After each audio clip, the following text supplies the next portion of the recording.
It's all yours. All right, hey everybody, my name is Rick again, and today we've got Christian, Megan, Michael, and Andrew here to help show you our game, CartoonRacer. So I'm going to break down the game and give you a little intro. The original idea of CartoonRacer was that you would have all of these cartoons, your favorite cartoons, and you'd be able to race them against each other. And the original idea, we had the character list: Speed Racer, Dune Buggy, Mystery Machine. But when we got the track that we wanted to use from our Racer starter kit, we saw that you can't really go off-road, which is what Dune Buggy's special ability was going to be, that he could go off-road, pass people on curves, and etc. And we didn't see that really as an optimal ability. So we switched out Dune Buggy for Batmobile. So again, Speed Racer's ability is that he has a super boost. He can go really fast. So that helps you pass people on the side, etc. Mystery Machine's ability is kind of a spooky ability. He's able to go into the ghost realm, and he avoids all collisions, and he can just pass people, just fly right through them, and he gets a little bit of a speed boost as well. Batmobile is really cool because the Batmobile can just fly over cars, and so he avoids collisions. He just flies over, gets a slight speed boost so he can pass people when he's flying. And so let's talk about how we got started. We used Microsoft Visual Studio, C#, and we got a racing game starter kit. This racing starter kit was really cool because it gave us the track, the surrounding map, and some basic methods to render and move the cars with the arrow keys, the mouse, and you can even set up a Xbox controller and play the game that way. It gave us car models, but those car models were hard-coded, and Mike will talk to you a little bit more about that when we get into the graphics section of the game. It also gave us a record feature where you could record the car when you drive through the track. You could record your history of your laps, and so we used that as well. So what I wanted to show here is just a concept that you have when you make a game. There's two ways to really make a game. You can either make the game from scratch, or you write all the code yourself, and you start off at like 0 progress and you just slowly work up over time. It's gradual.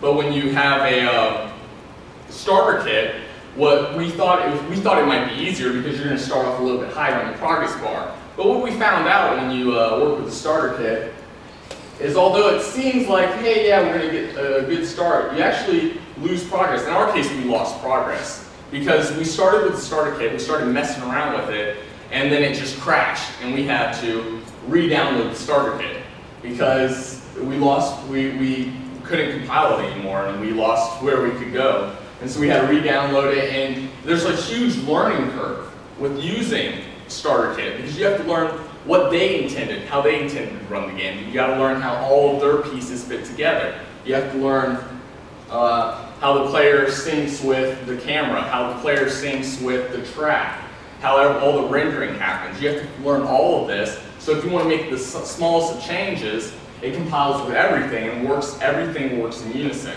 And so our other guys are going to talk to you about some of these problems, how everything coming together was kind of difficult. And using the starter kit was difficult for implementation at times, but we were able to manage to get through it and give you a pretty cool game. All right, so Christian's going to come and talk to you, or Michael's going to come and talk to you about the graphics now. Alright, so our initial idea was to have different 3D models for every racer. As you can see here, this would be the Mystery Machine. And then we had a cool Batmobile one I found online. And then a Ferrari for Speed Racer, closest thing we could get. But when trying to add these models to our game, we found that like 3D games are very intense, and to render 3D models on the screen are very complicated. So, I mean, 3D models, you had to be split up into 6 different meshes with these parameters, and they each had to have a texture file, which is what the game renders on top of the model, so it has a texture. And then there's a normal texture file, which tells how different intensities of light will change the texture and color on the car. And then you have shaders, they're applied to the texture that deal with how light is reflected off of like glass or other parts of the car, and how the shadows work. So after realizing this, we decided to take a different approach. This is the original car that we got with the starter kit, which is kind of boring. So what we did is we created our own textures and just applied them to the original car. So there's Mystery Machine, Batmobile, and Speed Racer. And how this is done is we have a texture array and you get our new textures, and then this is in our Racing Game Manager class, and we have this public method to get the current car texture. So when we are rendering this in a render method, we call this to get the texture of that car, and it's based on the car number. So the first car number is going to be the Mystery Machine, and since it's all the same car, you just swap out the textures to render the different ones. So here's what they look like rendered. This is the car selection screen. So we have Mystery Machine and Batmobile. You can't see the Speed Racer right now, but he's behind the Mystery Machine. And here we have, CartoonRacer, and this is the ability for the Mystery Machine and its other attributes. And now Megan's going to talk more about those attributes that you see. Alright, so as we mentioned before, each car has its own unique ability. How we started off doing this is we changed spacebar to activate the ability. What it did initially was it activated the brake for the car, but you could do that pressing down, or there's other buttons. So we just changed that out, and we decided to have each ability last 10 seconds. So on the screen, like in the final demo, you're going to see ability time in the top right-ish corner, and it's going to have a countdown that starts from 10. When you press spacebar, it goes all the way down to 0, and then you can't really, if you press spacebar, nothing's going to happen because you've already used your ability. But you go around another lap, and it'll reset to 10, so you can use your ability once every lap. First off, I'm going to talk about Mystery Machine's Ghost ability, then Batmobile's Flying ability, and then finally Speed Racer's Boost ability. So first, for Mystery Machine, it's going to go into Ghost mode, where it'll get a small boost, and it'll become kind of like a ghost, and then pass right through who's ever in front of it. And this is what it looks like here. And you see this ability timer already started. It's going to 0. Once it gets to 0, the Mystery Machine will go back to a normal car. This is pseudocode of a simplistic version of how it was implemented.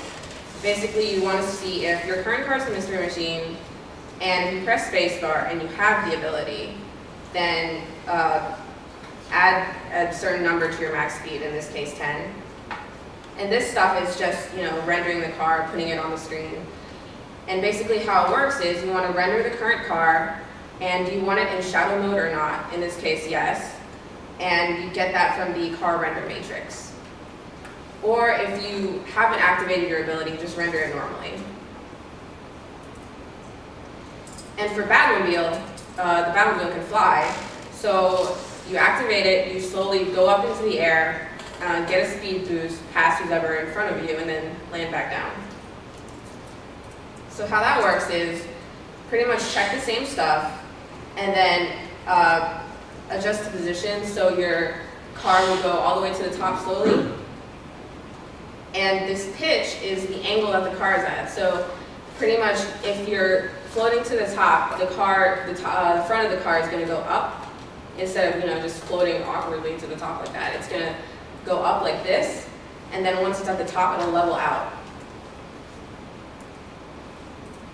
And once the 10 seconds is over, it'll dip back down and go back onto the road. And this is just all the render stuff like before. Just render it, and once you're done, render the car slowly going back onto the track. Or if you don't have your ability, render as normal, as usual. And then we have Speed Racer, who can go really, really fast. You can't really see it, obviously, but you can see here on the speedometer is 405 when most of the other max speeds are in the 300s. And that's the simplest of all because, you take a bigger number and add it to Speed Racer's max speed. And that's pretty much it. And now Christian will talk about the AI we've implemented.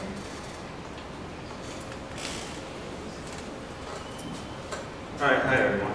So I first like to go over the difficulties of AI implementation because this is where I spent kind of a lot of time and had some trial and error. But basically the starter kit has a lot of large and hard-coded areas that make it very specific to like what it does, and it's hard to expand on. So there's a huge learning curve for me to actually go into every one of these classes and look into it. And so therefore it also limited my solutions. Also considering the fact this is 3D, there's a lot of vector, everything is in a matrix, that how all the positions are stored. And as I said, there's a heavily meshed classes, so it's hard to retrieve certain variables in the existing data, such as track points and things like that. It was actually in like an XML format. So what I think approach, the original plan was is that we're going to use rubber banding, and we were thinking of using AI tools such as obstacle avoidance, maybe A-star pathfinding to move the car along the track, and then program like markability use. Like say, for instance, that if it was a straight track, then that's when boost would be very viable for the Speed Racer. But currently, we're going to go and use the approach of player modeling. So this is based off the player lap time. And in the final project for the AI, we'd like to have still implement rubber banding feature with the player modeling, and also include the use of the abilities for the AI as well. Okay, so like I said, final AI, this is what's going to be our main project of this upcoming week as we polish our game. So we want to use certain weight factors for physics. It's to have that rubber banding feature where, if the player's way ahead of it, the AI will be able to speed up to them, or if it's too far back, the AI will slow down. And this is a breakdown here of how the laps are going to work. Now, the first lap, the AI is going to win because right now it's set up to where it's going to take the best replay that's currently existing in history. And since the user will be just starting out the race, it's going to have a huge acceleration before the user can catch up. So that's expected. In the second lap, the AI speed will adjust to the player and how fast he's going around the track. And then in the third lap is the make or break lap, in which, then the AI will be finely tuned, and then you have a head-to-head race with it. So this is just a picture of the HUD display, and I just wanted to point out that that's going to be our input values. It's based on the lap track. The times that the player is going to be driving around the track. And so we're going to go into the demo. So how to play is that it's a very simple game, and like I said, the goal is to essentially try to win 2 out of 3 laps against the AI. You use the standard controls such as W, S, A, D, or the arrow keys up for acceleration, down for braking, left and right to turn. You can also use the mouse for steering. And we're going to use the spacebar to activate the ability. So now we're going to actually go into our demo.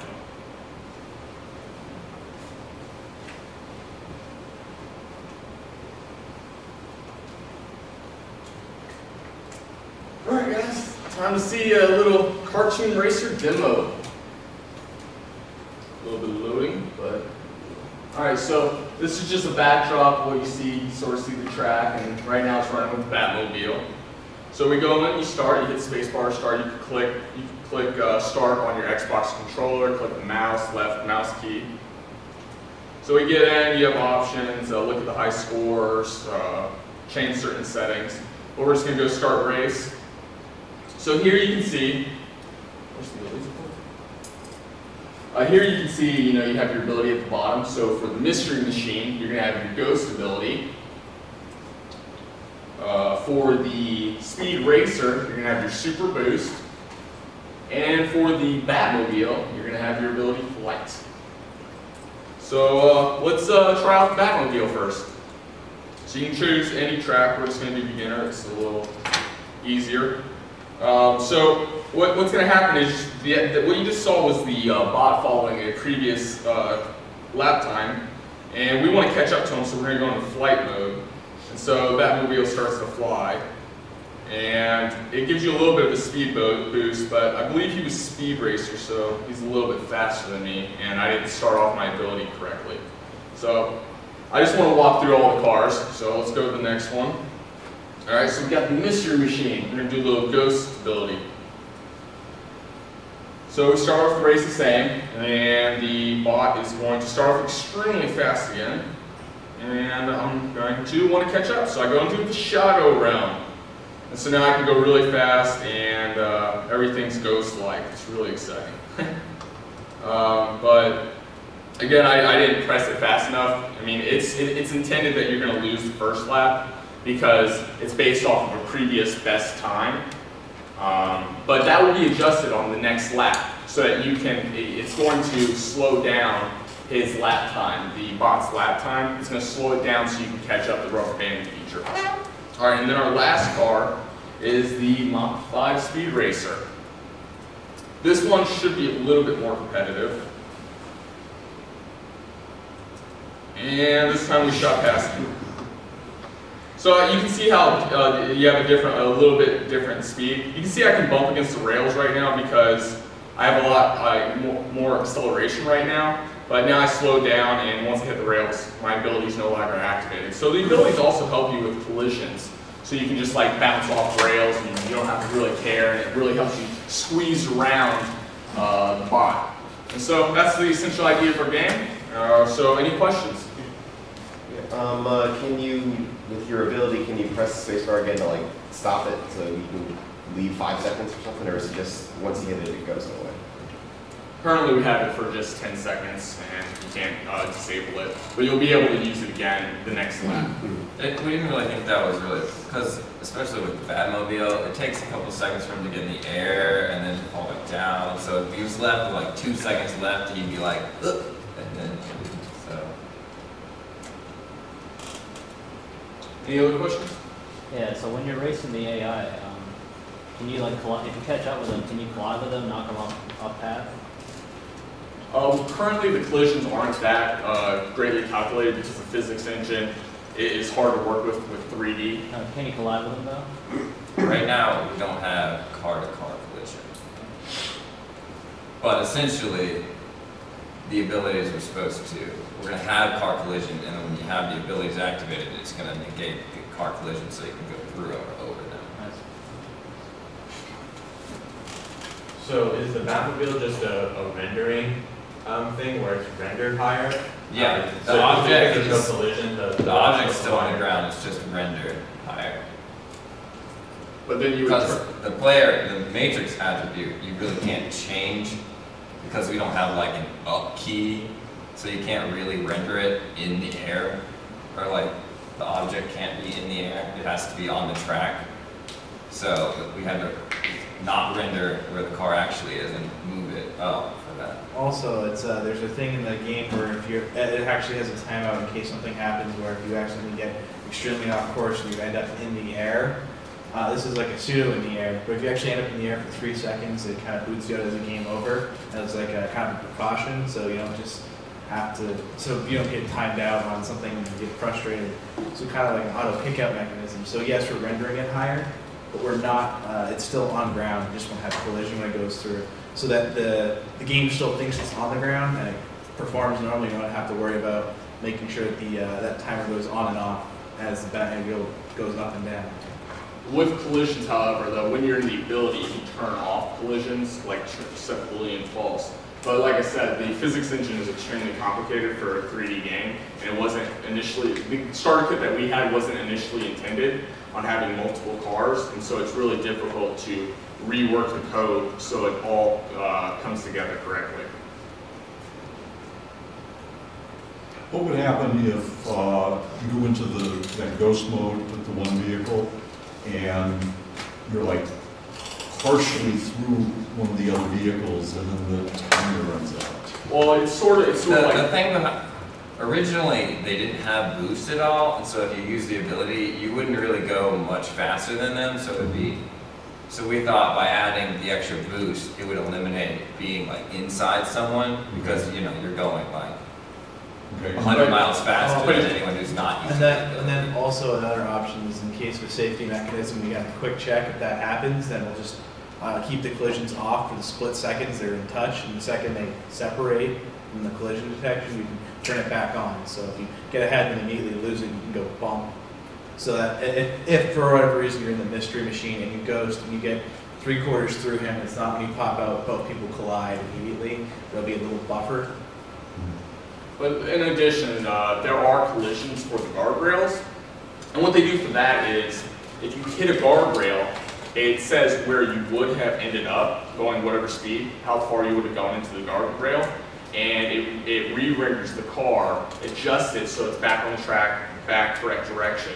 So that's essentially a similar idea you would apply to the cars. If you are inside the car, it'll just, on the next frame, it'll just re-render it right beside it. Mhm. So I was thinking the same sort of thing with the Batmobile, if you get over. landing up. Yeah. Yeah, Landing that's on why we top. added the speed so it wouldn't happen so Right. often. Right.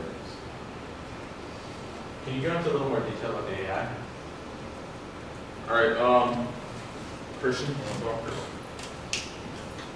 Well, like I said, it's right now it's kind of based on the whole idea of how the actual player is doing. So it's kind of, in a sense, you can look at it like right now it's as a ghost car per se. But what it is what we're going to do is we're refactoring it to changing speed. Right now it has the user's kind of direction on the track that it's going, but we want to modify speed changes so that it's more competitive and it's not just simply following the player. Right now what it does is it goes into we have saved replays and it picks the fastest replay from that track and it just runs that track, and then if the player beats that replay, that's saved as the new best replay, and then it goes and it does that replay on the next lap. So if you get better, the car gets better. But in addition to that, so what we wanted it to do is so you can get through the track, because it's really difficult for a 3D game to get all the A-star pathfinding to work and obstacle avoidance. So we figured, because limited on time, just have it so we're going to follow the player's route, because that's going to be a pretty safe route, pretty collision-free, and it's going to follow the same route, but it's going to go faster or slower depending on player skill. So if the player's doing really bad, we're going to slow the bot down, because you can have a scaling factor on its speed, and you can slow down that replay so it goes slower. Or if you're doing way better than the bot, then you can speed it up. So like what our thought is you're going to usually lose to the AI on the first lap, and so you're going to slow the AI down for the second lap. Because you slowed it down, you're usually going to beat it on the second lap. You're usually going to win.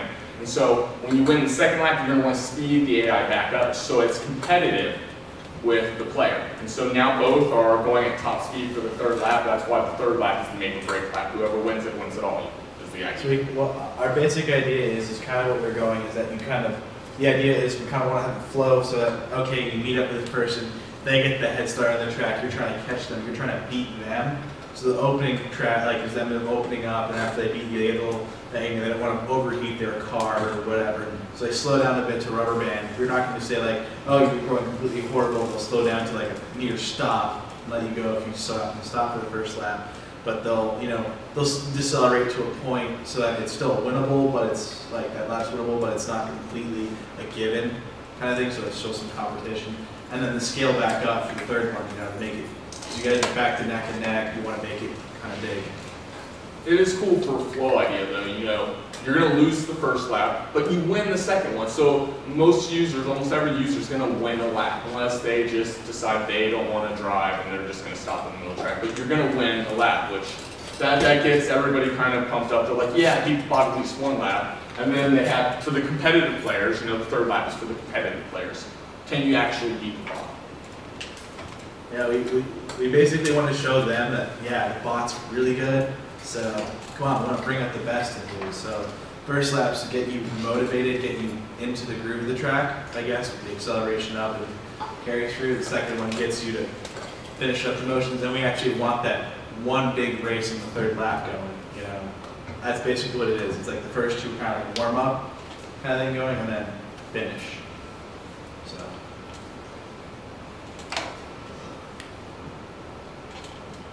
Any other questions? I mean, my question was really more of a technical question as far as, and I'm assuming that's what you just use the recording feature that was pre-existing, and so that's the AI follows that, whatever data structure that creates, and it iterates through the waypoints or however it's recorded. It creates. So it's not, there's no like, ray casting and, collision detection or avoidance or A-star. No, I was talking algorithmically. I understand what you've done implementation-wise. it does create a replay car matrix though, and then moves it along that path. But there isn't any obstacle avoidance or collision detection because it's following the same path the player originally did. And my other question was, why was it that you couldn't use other models?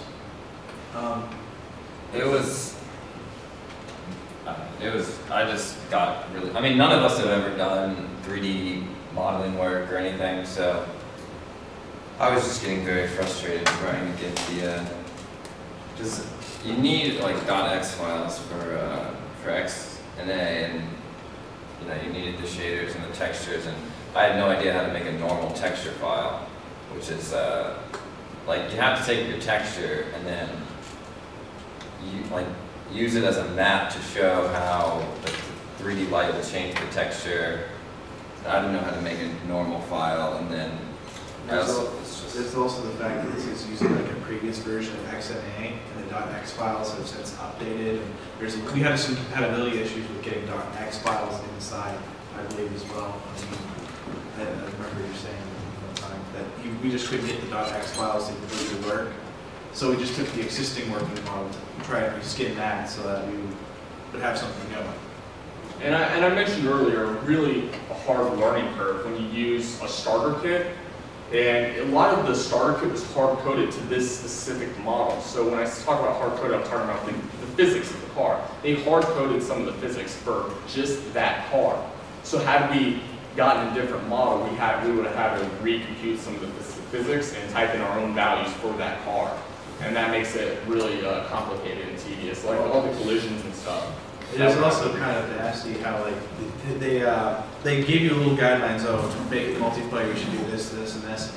And when we got through it, we're like, wait, this stuff really kind of doesn't work multiplayer because of this, this, and this. Like they didn't put in this, or they left out this. It was also kind of like a bare bones starter kit in its own way. It was well enough forward to give you a good foundation, but there wasn't enough follow through in a few things to give you everything you needed.